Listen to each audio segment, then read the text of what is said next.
Hello and welcome to today's video. This is the morning intention setting ritual, whatever you want to call it. It's how to start your day in a calm, focused way so that you can be intentional and have a day that is more successful. When we let things happen to us, as in we don't set intentions or we're not intentional how we want our day to go, then things just fly at us and then we react. And then we're caught up in other people's energies and the stress in the busyness and the craziness that's all around us. And then by the end of the day, you're exhausted and feel depleted and you wonder, oh my God, like it just flew by. And that you're kind of going on autopilot. But when you start your day in a very positive, intention setting way, intentional way, that's what I meant to say, then your day goes much better because you are designing and creating your life, your day, right? Your every minute, every hour, things like that, every day, every week, every month, which of course makes up your life. So are you being conscious and intentional, or are you just letting things happen all around you and being caught up in other people's stuff? Then you're not really in control of your life, right? So that's why we do these mornings. And what I do is I pull a card. So I pulled one from my Light Seers Tarot deck. This is the card of Justice. And then I also read a passage from some of my favorite books. I pick a book, I open a page, and I go with what's there. So that's what we're doing today. Get in some positive messages, some positive thoughts, get you thinking in a way that more so on how you really want to live your life, how you want to experience your life. So let's go. Okay. Now, this card may not have a message for you, but it may. So I want you to really listen and go, what is this card saying to me? What is the message for me today? It's the card of Justice. And these cards come with a little affirmation. And the affirmation is, I walk in alignment with my higher self. So that's really like coming from my higher power, not from my lower self. That is programmed, conditioned, that likes to sabotage, that may not like myself, that may put myself down, right? So you're talking about, I want to walk in alignment with my higher self, the soul me, the me that knows I'm perfect, that I'm here for a reason, that I have a purpose, and that I am truly loved. I'm always supported. I'm worthy. I am deserving, that higher self. Okay. So let's read the message. Also, there's another line that says, karma can be delightfully loving, and it can be the most motivating of teachers.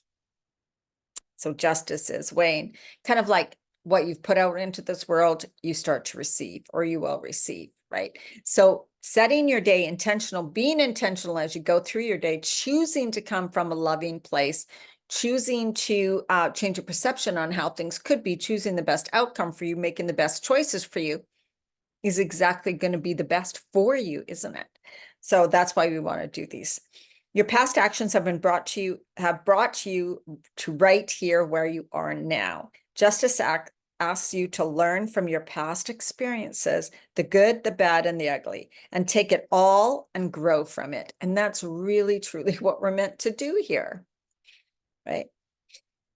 Justice energy is not about perfect execution of an action, but rather about fair, just, and honest undertakings. It highlights clarity of motivation and intention, and it asks you to be realistic about the cause and effect that your thoughts and actions bring into the world. Your honesty will bring you balance with both light and shadow work. So I won't read all of it because we don't have to, we get the gist of it. But again, that's exactly what I was talking about, right?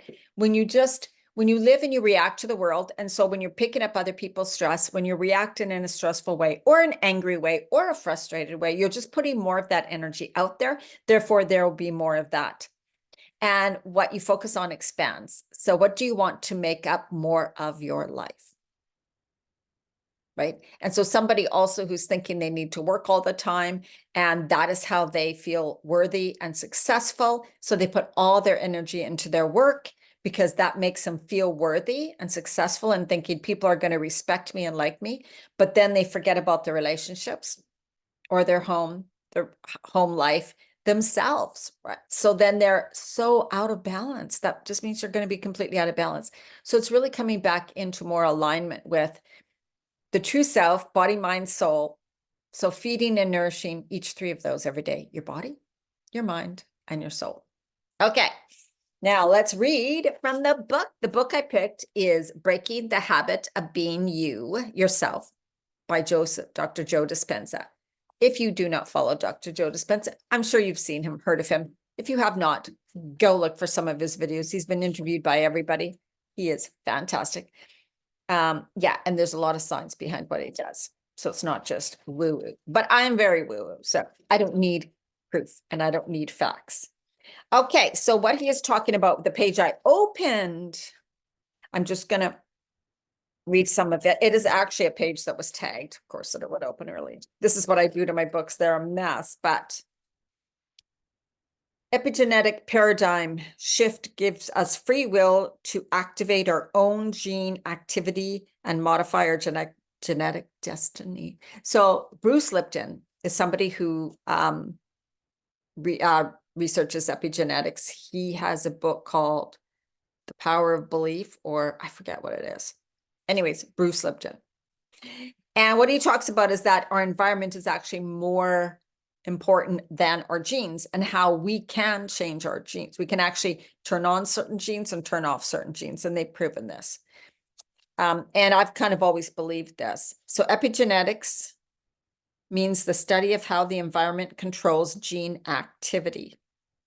Okay.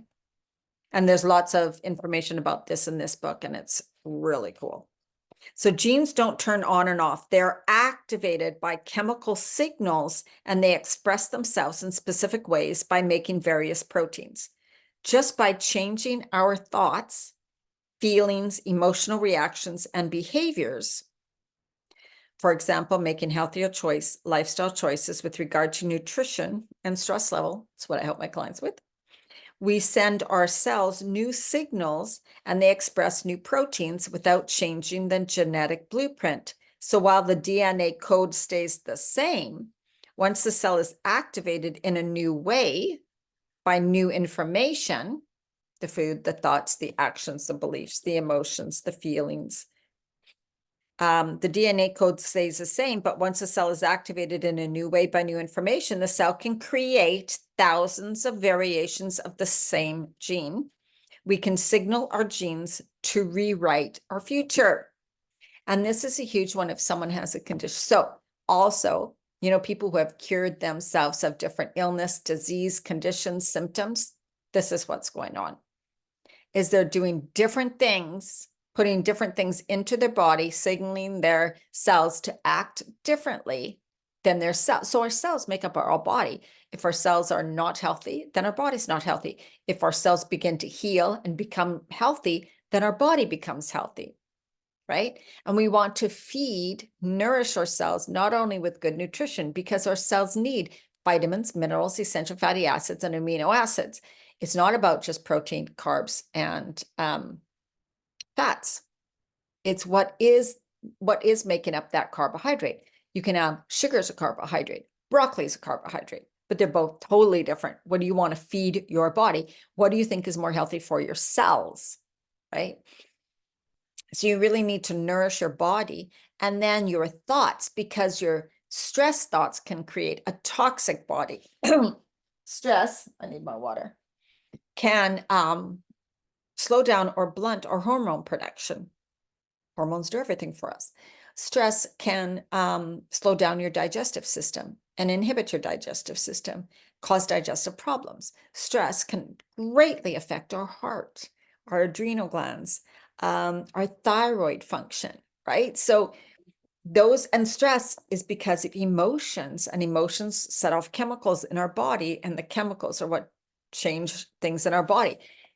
There's so many things, everything's interconnected. And so we can't just think, oh, I just need to do this, or I just need to take a pill because I got this symptom, or I have this, so give me a pill. It's not going to change the environment in your body or what continually comes into your body until you change what continually comes into your body. The thoughts you think, the so the words you say, the words you use. So you might have seen What the Bleep Do You Know, that movie, which was so many years ago, but that talks directly about how our emotions, our thoughts, like our thoughts, words create our emotions and feelings, and how that affects our cells at a cellular level, which affects our body's health, all of that. And then Candace Candace Pert wrote a book years ago, and it was about emotions and our genes or something. I forget what it's called right now, but Candace Pert. So this research and scientific research has been going on for years and years and years. So it is proven. It is not just me saying it, but a lot of people don't know a lot about it. There's also that book about where Marisol Emoto put those words on water and froze water and then took a picture of it, and water molecules with positive words had beautiful shapes, water molecules with negative words had really ugly shapes. And also you can do it with rice, have cooked rice sit out, put a negative word on it, have cooked rice sit out, put a positive word. And it shows how the rice with the negative word to it gets all this bad bacteria in it and goes really bad. Anyways, it's experiments that have been done. You can probably find lots of them on YouTube. Really interesting. But because our body is so much water, things we say, the energy we allow in from other people, from TV shows, from movies, video games, and everything directly affects the chemistry of our body. And this is something that's so important to know. So important to know. So your message today is, what are you feeding and fueling your body, your mind, and your soul? Because that is directly correlated to how the health of your body will be. And it's true, you can say, it's true, right? We can have this illness or connection and we're going to be like, I'm truly thinking positive thoughts, I'm saying positive things, and which continue, and eat positive things. Definitely good, healthy things. Definitely continue with that. This is the underlying issue could be trauma that you've had as a child that's still stuck in your body, as well as limiting beliefs, like actually believing this will never work. I'm just going to stay like this for the things like that.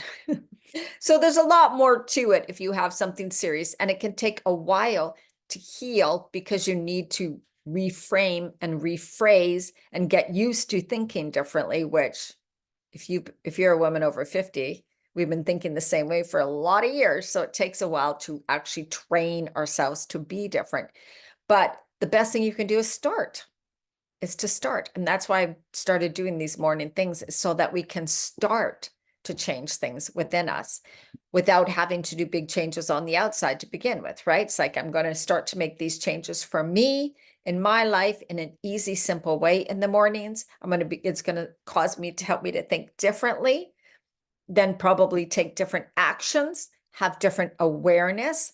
I'm going to see things differently. I'm going to have different understanding about things. I'm going to continue to learn and grow, and my perception is going to be more open. I'm going to be open to more possibilities. I'm going to see more opportunities, things like that. That's what can happen because of this. So, of course, take time to also read your own books, to start to research things. Whatever interests you, what feels good for you, follow your heart, follow your intuition. And this is what I work with women in my programs too. We have an ongoing monthly program that works on exactly this: body, mind, soul, feeding, nourishing. And that is, you can go to dianamarchand.com under Take Charge of Your Life. And also on my website, if you want to contact me through email, you will find that. I do work one-on-one, and then I also have group programs. So let me know if you're interested in learning more. We can get on a call, no obligation, of course, but just for you to begin making these changes that can be so powerful. Because staying stuck, staying in a situation, feeling like you're missing something, feeling like there should be more in life, feeling like, oh my God, is this all there is? I'm, 50 or over or whatever. And I thought life would be different. I want something more fulfilling. I want something more that feels more like me now, and making change on your own without support can be hard. Okay, so much sending so much love to you, and have an absolutely amazing day or night whenever you're watching this. And I will be back on Monday with another morning message. Bye.